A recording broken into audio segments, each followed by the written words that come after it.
सम्मानित साथियों को क्रांतिकारी जयंती 9 बुद्धा साथियों, आज महाराष्ट्र के पुणे के चिखली में भव्य धम्म परिसर कार्यक्रम रखा गया साथियों, गजानन गार्डन में। आप लोगों को मैं यहाँ का नज़ारा दिखाता हूँ, वीडियो में अंत तक बने रहिएगा और वीडियो को ज़्यादा से ज़्यादा शेयर कीजिए।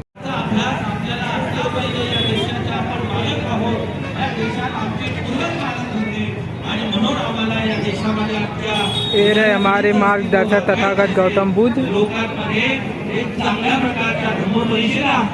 यहाँ पर बहुत सारी बुकें दिख रही हैं। बाबा साहेब आंबेडकर कार्यक्रम म्हटला मोठ्या प्रचंड प्रमाणात गर्दी होते, पण प्रबोधनाचा कार्यक्रम म्हटला, प्रवचनाचा कार्यक्रम म्हटला, जागृतीचा कार्यक्रम म्हटला तर आम्हालाच होत आहे। एक छोटंसं उदाहरण देतो आणि थांबतो 1-2 मिनिटांमध्ये। त्या गावात बघा, आता गाण्याचा कार्यक्रम आहे, इथं गर्दी वाढत आहे आणि भंतेजीला शॉर्टकट घ्या, भंतेजी कुठल्याही लग्नामध्ये गेले की लवकर शॉर्टकट घ्या भंतेजी। आता भंतेजीला कधी कधी कडीपत्त्यासारखं ते पोहे करायचे तर त्याच्यात टाकून दिले की काढून टाकायचे। वास्तविक मग काय झालं की या शिवराला तुम्ही धंदे लावून दिले, भंतेजी लग्न आहे चला, वास्तुशांती आहे चला, नामकरण आहे चला, आता तुमचे काम करायला आम्हाला तुम्ही बनवलं। पण बुद्धन बाबासाहेबाचा कार्यक्रम आहे ना, या देशाला प्रबुद्ध बनवणे, माणसाला प्रबुद्ध बनवणे, चिकित्सक बनवणे, निर्भय बनवणे, नीतिवान बनवणे हे बाबासाहेबांचं काम आहे, हे बुद्धाचं काम आहे। तुमच्या व्यक्तिगत घरातल्या संसारिक समस्या लग्न विधी लावण्यासाठी व्यक्ती म्हणते की अरे माझ्या घरात मूर्ती आहे, मी तर 5-5 धंदे आणले म्हणते माझ्या घरी, आणि धम्मदेशनेला अजिबात नाही, ऐकत असतो युट्यूबला। आता युट्यूबला प्रवचन ऐकू क्रांती होत नाही। तुम्हाला तुमच्या गल्लीचा नगरसेवक बनवायचा असेल तर संघटित व्हावं लागेल, विचार करावा लागेल आणि त्या विचारधारेत काम करावं लागेल, नाहीतर मग युट्यूबला मतदान करत असत। या देशामध्ये तुम्हाला मजबूत व्हावं लागेल। या देशामध्ये या मनोवादी व्यवस्थेला टक्कर देण्यासाठी 2025 आहे, RSSला 100 वर्ष पूर्ण झाले आणि 100व्या वर्षी कार्यक्रम के मुख्य अतिथि का आगमन होने वाला है।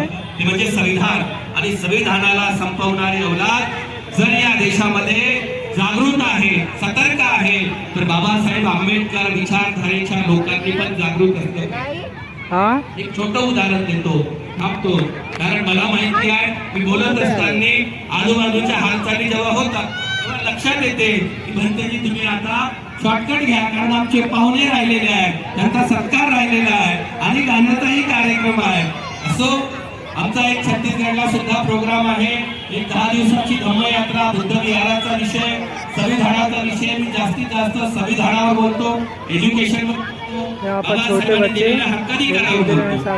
आपण उदाहरण ऐकलंय सर्वांनी की एक जंगल होतं आणि ये गार्डन काफी बड़ा है, आग लागली, जंगल भयंकर पेटलं आणि जंगल पेटलं तेव्हा जंगलातले हाती, घोडे, खाने पीने का सभी व्यवस्था है यहाँ पर साथियों, देखिए खाना बन रहा है।